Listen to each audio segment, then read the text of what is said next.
मणिपुर में लगा राष्ट्रपति शासन। 1 साल से बोल रहे राहुल गांधी की बात मानी। नरेंद्र मोदी, अमित शाह ने राहुल की बात मानी।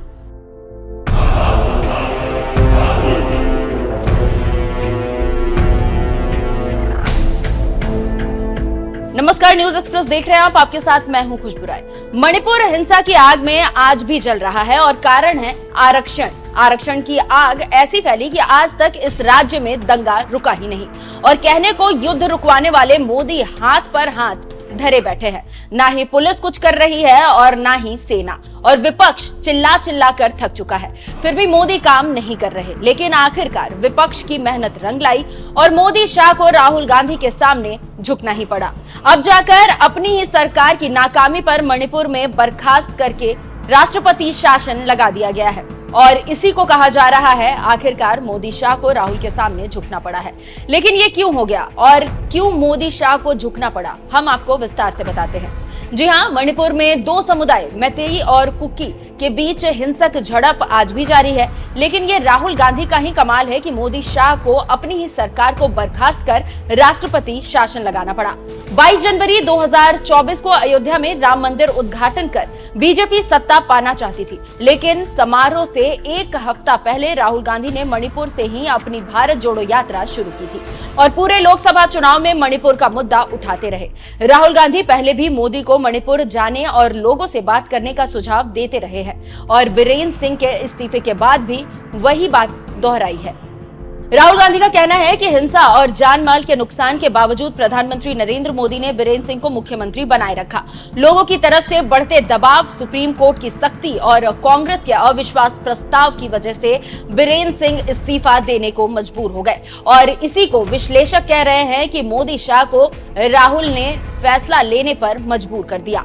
मणिपुर को लेकर संसद से सड़क तक राहुल गांधी और कांग्रेस ने इतना मजबूर कर दिया बीजेपी को कि आखिरकार अपने आप को चाणक्य कहे जाने वाले शाह और हर मुद्दे पर अपनी बात रखने वाले मोदी को मजबूर होना ही पड़ा।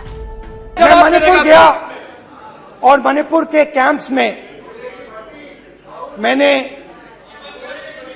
महिलाओं से बात की, बच्चों से बात की, जो हमारे प्रधानमंत्री जी ने आज तक नहीं किया।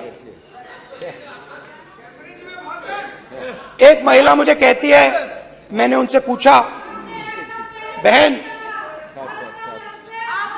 क्या हुआ आपके साथ?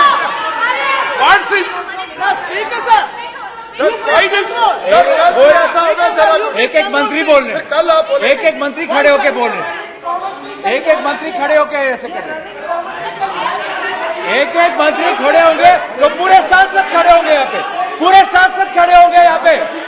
बैठे नहीं है, चुपचाप करिए, पूरे सब खड़े होंगे, पूरे सब खड़े होंगे। कल कांग्रेस पार्टी ने पूरा देश खड़ा होगा आपके खिलाफ, तो पूरा देश कल आपके खिलाफ खड़ा होगा।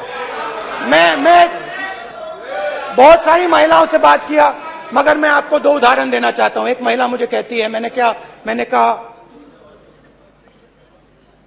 क्या हुआ तुम्हारे साथ? कहती है, मेरा छोटा सा बेटा, महिला का सम्मान करें प्लीज, ये सम्मान। एक ही बच्चा था मेरा, कोई शर्म कर लो, एक ही बच्चा था मेरा, मेरे सामने, मेरे आंखों के सामने उसको गोली मारी है। मैं पूरी रात, आप सोचिए, आप अपने बेटे के बारे में, बेटों के बारे में सोचिए, मैं पूरी रात उसकी लाश के साथ लेटी रही। झूठ नहीं, झूठ आप बोलते हो, झूठ मैं नहीं बोलता हूं। मैं पूरी रात उसकी लाश के साथ लेटी रही और फिर मुझे डर लगा, मैंने अपना घर छोड़ दिया, जो भी मेरे पास था वो मैंने छोड़ दिया। मैंने उनसे पूछा, कुछ तो लाई होगी? कहती है, नहीं, सिर्फ मेरे जो कपड़े हैं ये मेरे पास हैं। और फिर इधर उधर ढूंढती है और एक फोटो निकालती है और मुझे कहती है यही मेरे पास अब बची है। तो सुन लिया आपने राहुल गांधी मणिपुर को लेकर क्या कह रहे हैं और क्यों। राहुल गांधी के इस तरह के भाषण अनगिनत है जिसमें वो मणिपुर को लेकर अपनी बातों को रखते आए हैं। बस इसी दबाव के बाद मोदी को और मजबूर होना पड़ गया है। अगर आपको याद हो तो पता होगा कि राहुल गांधी ने इतना मजबूर कर दिया कि संसद सत्र से पहले पीएम मोदी को मणिपुर पर बयान देना ही पड़ा। उन्होंने कहा कि हमारा मानना है कि हालात से संवेदनशीलता के साथ निपटना सबकी सामूहिक जिम्मेदारी है। संसद में नॉर्थ ईस्ट को अपने जिगर का टुकड़ा बताते हुए प्रधानमंत्री नरेंद्र मोदी ने आश्वस्त किया था कि महिलाओं के खिलाफ जघन्य अपराधों के दोषियों को कड़ी से कड़ी सजा दी जाएगी। मैं देश के सभी नागरिकों को आश्वस्त करना चाहता हूं कि जिस तरह से सभी प्रयास चल रहे हैं, मणिपुर में शांति का सूरज जरूर उगेगा। मणिपुर के लोगों से भी कहना चाहता हूं कि देश आपके साथ है, हम आपके साथ हैं, हम सब मिलकर इस चुनौती का समाधान निकालेंगे। फिर से शांति की स्थापना होगी। मणिपुर फिर विकास की राह पर तेज गति से आगे बढ़े, प्रयासों में कोई कमी नहीं रहेगी। लेकिन आज तक मणिपुर के ना हालात ठीक हुए, ना ही नया सूरज उगा और आज भी अपराध जारी है। आखिरकार अमेरिका में बेइज्जती से बचने के लिए अपनी सरकार को गिराकर राष्ट्रपति शासन लगाना पड़ा है और इसी को लेकर कहा जा रहा है कि मोदी शाह को इतना मजबूर होना पड़ा कि सरकार को गिराकर राष्ट्रपति शासन लगाने पड़ गई। फिलहाल इस पूरी रिपोर्ट पर आप क्या राय रखते हैं, कमेंट कर जरूर बताइएगा। नमस्कार।